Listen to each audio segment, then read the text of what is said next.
नमस्कार दोस्तों, आज के इस नए वीडियो में आप लोगों का एक बार फिर से स्वागत है। दोस्तों, आज के इस वीडियो में हम मुग़ल म्यूज़ियम के बारे में बात करेंगे और जानेंगे कि इससे रिलेटेड अभी क्या न्यूज़ चल रहा है। यानी कि अब योगी सरकार ने ये फैसला किया है कि इस म्यूज़ियम का नाम, जो कि अंडर कंस्ट्रक्शन अभी बनके पूरा तैयार नहीं हुआ है, बट इसकी शुरुआत 2015 में हो गई थी जब समाजवादी पार्टी की वहाँ पे सरकार थी। तो अब इस म्यूज़ियम का नाम जो है वो मुग़ल म्यूज़ियम ना रखकर वो छत्रपति शिवाजी के नाम पर रखना चाहते हैं। तो चलिए इसी से रिलेटेड जो न्यूज़ है हम जानेंगे। तो दोस्तों, अगर चैनल पे पहली बार आए हैं तो चैनल को सब्सक्राइब कीजिए और दोस्तों वीडियो अगर पसंद आए तो वीडियो को लाइक कीजिएगा। उन्होंने 14 सितंबर को डिसाइड किया है कि he will name the Mughal museum after the name of Chhatrapati Shivaji Maharaj. यानी कि अब इस म्यूज़ियम का नाम छत्रपति शिवाजी महाराज म्यूज़ियम रखा जाएगा। उन्होंने ये भी क्वेश्चन किया है कि मुग़ल हमारे हीरो कैसे हो सकते हैं, हम उनको हीरोज कैसे माने, हमारे लिए वो हीरोज नहीं हो सकते हैं जिन्होंने हमको गुलाम बनाया, जिन्होंने हम पे रूल किया, जिन्होंने हमारा शोषण किया, हम उनको हीरो कैसे माने। ऐसा योगी सरकार का मानना है और कहना है। और उन्होंने ये भी तर्क दिया है कि अगर शिवाजी के नाम पर इस म्यूज़ियम का नाम पर रखा जाता है तो इससे जो हमारे लोग हैं उनके मन में एक देशभक्ति, राष्ट्रवाद का जो भावना है, नेशनलिज्म का और सेल्फ स्टीम का भावना है, वो जागृत होगा। अब दोस्तों, मुगल्स के ऊपर एक म्यूज़ियम बनाया जा रहा है, यानी कि कहीं ना कहीं उनका प्रभाव रहा होगा। मतलब जैसे कि किसी के याद में कुछ बनाया जाता है, म्यूज़ियम बनाया जाए, कोई मतलब आप कह सकते हैं मॉन्यूमेंट बनाया जाए, तो यानी कि उसका कहीं ना कहीं थोड़ा या ज़्यादा मतलब प्रभाव तो रहता है इतिहास में। तो अगर हमको मुगल्स के हिस्ट्री को जानना है तो हमको कहाँ से पता चलता है कि मुगल्स का कितना प्रभाव था भारत के ऊपर, तो वो हमको उनके कल्चर से, जब हम हिस्ट्री पढ़ते हैं वहाँ से हमको पता चलता है। जो उन्होंने मॉन्यूमेंट्स बनाए थे, जो कि आज अब हम हिस्टोरिकल मॉन्यूमेंट्स कहते हैं, तो उन मॉन्यूमेंट्स और जो उनके द्वारा शहर या गाँव या कस्बा बसाया गया था, तो उन सभी चीज़ों से हमको पता चलता है कि मुग़ल जो डायनेस्टी था उसका भारत के इतिहास में कितना ज़्यादा प्रभाव है। अब दोस्तों, भारत में जितने भी शहर हैं, गांव हैं, छोटे शहर हैं, बड़े शहर हैं, सिटीज़ हैं, तो कुल मिला के इनकी संख्या 6 लाख है। इन 6 लाख में से 704 जगहें ऐसी है, अब वो गांव भी हो सकता है, टाउन भी हो सकता है, सिटीज़ भी हो सकते हैं। तो ऐसे मतलब 704 ऐसी जगह हैं जो कि मुगल्स के ऊपर उन जगहों का नाम मुगल्स के नाम के ऊपर रखा गया है। और अगर हम पर्टिकुलरली बात करें तो जो पहले 6 रूलर्स थे मुग़ल डायनेस्टी के, बाबर, हुमायूं, अकबर, जहांगीर, शाहजहां और औरंगजेब, तो इन 704 में से मैक्सिमम इन्हीं लोगों के नाम के ऊपर रखा गया है। क्योंकि मुग़ल डायनेस्टी बेशक 300 से ज़्यादा वर्षों तक मतलब भारत पे उनका शासन रहा था, लेकिन अगर हम मुग़ल डायनेस्टी के अगर हम स्वर्णिम काल की बात करें, जब उनका एक विस्तार हो रहा था और जब वो ताकतवर हो रहे थे, तो इन्हीं 6 रूलर्स के अंडर उनका काफ़ी ज़्यादा प्रभाव रहा था। तो इसलिए 704 जगहों में से आपको ये आप अगर सर्च करेंगे तो आपको ये पता लगेगा कि इन्हीं लोगों के ऊपर ज़्यादा नाम पड़ा हुआ है। अब दोस्तों, ऐसा माना जाता है कि जो मुग़ल डायनेस्टी था वो सबसे ज़्यादा ताकतवर अकबर के शासनकाल के दौरान हुआ था। अब अकबर की शासन कब शुरुआत हुई थी, तो जब वो राजा बना था। राजा कब बना था अकबर, तो वो 1556 में बना था। और दोस्तों, जब अकबर राजा बना था और जब तक औरंगजेब की डेथ हुई थी, इस दौरान मुग़ल डायनेस्टी काफ़ी ज़्यादा स्ट्रॉन्ग हुआ था और मुग़ल डायनेस्टी का काफ़ी ज़्यादा विस्तार भी हुआ था। दोस्तों, मुग़ल डायनेस्टी की स्थापना किसने की है, तो मुग़ल डायनेस्टी की स्थापना बाबर ने की थी, जिसका कि जन्म 1483 में फरगना में हुआ था, जो कि आज अफ़गानिस्तान में है। और इसी को रियल फाउंडर ऑफ माना जाता है मुग़ल एम्पायर का। और दोस्तों, ये पहला रूलर था जिसने भारत में गन पाउडर इंट्रोड्यूस किया था। अब दोस्तों, मुग़ल डायनेस्टी को मतलब इस्टेब्लिश करने के लिए बाबर जो है उसने एक लड़ाई लड़ी थी पानीपत में, जिसको कि हम आज फर्स्ट बैटल ऑफ पानीपत जानते हैं, मतलब उस नाम से हम पुकारते हैं। ये लड़ाई 1526 में उसने इब्राहिम लोदी के खिलाफ लड़ी थी, जो कि उस वक्त दिल्ली का सुल्तान था। और उस युद्ध में इब्राहिम लोदी की हार हुई थी, बाबर वहाँ पे जीत गया था और उसके बाद ही उसने मुग़ल डायनेस्टी की शुरुआत की। और ये डायनेस्टी 1857 तक चला, जब तक कि उस मुग़ल डायनेस्टी का जो लास्ट रूलर था बहादुर शाह जफ़र, उसको भारत छोड़ के भागना पड़ा था रंगून, क्योंकि अंग्रेज़ों से वो हार गया था। अब दोस्तों, हम बात करते हैं कि किस मुग़ल रूलर के नाम पे ज़्यादा जगहों का नाम पड़ा हुआ है।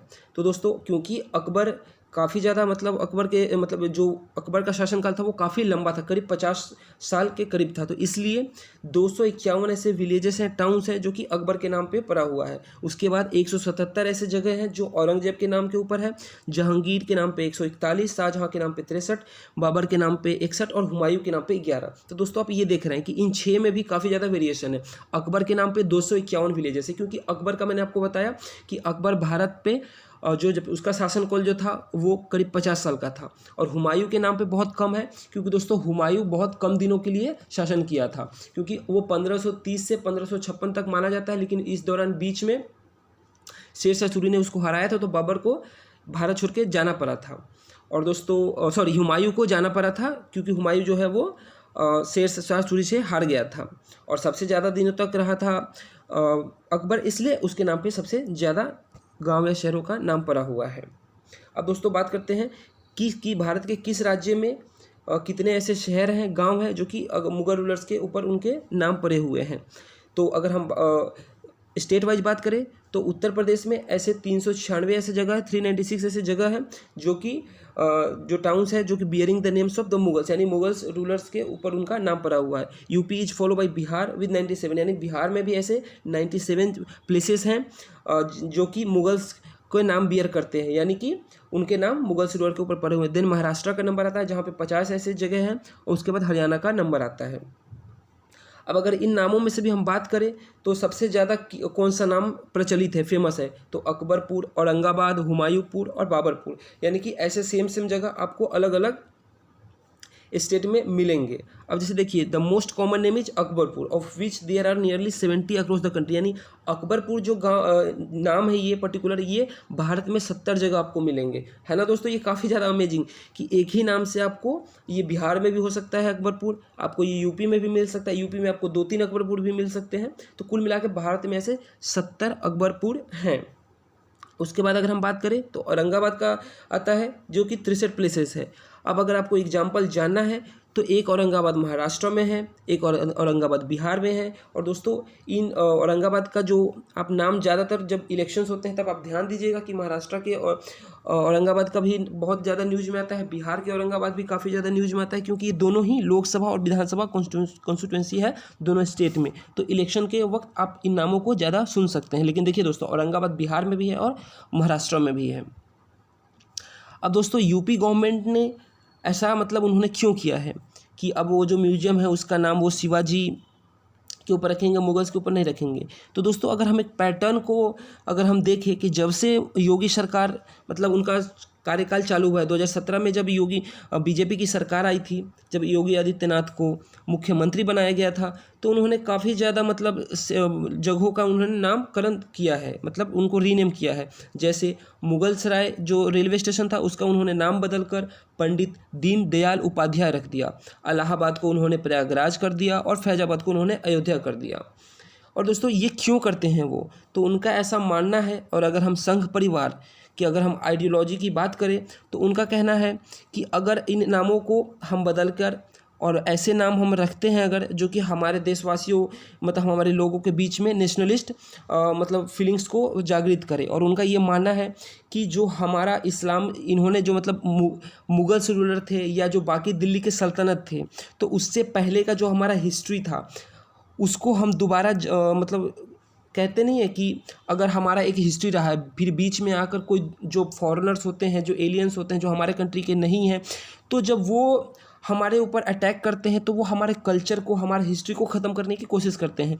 तो ऐसा ही कुछ तर्क जो है वो संघ परिवार का है कि जो हिस्ट्री हमारा इन्होंने ख़त्म करने का कोशिश किया था या जो हमारा हिस्ट्री प्री इस्लामिक टाइम से पहले का था, इस्लामिक टाइम से, हम उस लॉस्ट ग्लोरी को दोबारा खोजना चाहते हैं और इसलिए वो जो इन जगहों के नाम हैं वो अपने हिसाब से रखना चाहते हैं। अब शिवाजी के ऊपर ही क्यों ये नाम रखा जा रहा है, तो दोस्तों आगरा से शिवाजी का एक कनेक्शन है। ऐसा माना जाता है कि 1666 में शिवाजी को औरंगजेब ने इनवाइट किया था अपने दरबार में और उसने कहा था कि औरंगजेब ने कि शिवाजी से उनको बात करनी है, जो उस वक्त की राजनीतिक स्थिति थी उस पर बात करनी है।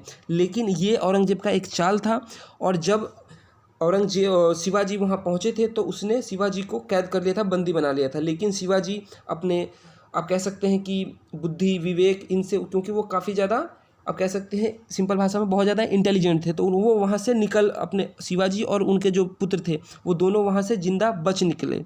और इसके बाद उन्होंने काफ़ी ज़्यादा, शिवाजी का जो ज़िंदगी था वो आधा से ज़्यादा ज़िंदगी उनका तो मुगलों से लड़ते हुए गया था। तो ऐसा माना जाता है कि अगर भारत में कोई सबसे ज़्यादा मुगलों से लड़ा है तो वो शिवाजी थे। और इसीलिए शिवाजी के नाम पर योगी सरकार जो है वो इस म्यूजियम का नाम अब रखना चाहती है, जिसका कि नाम रखा गया था मुगल म्यूजियम। तो दोस्तों ये वीडियो आपको कैसा लगा आप कमेंट करके बताइए। चैनल को सब्सक्राइब नहीं किया तो चैनल को सब्सक्राइब कीजिए, और वीडियो पसंद आए तो वीडियो को लाइक कीजिए।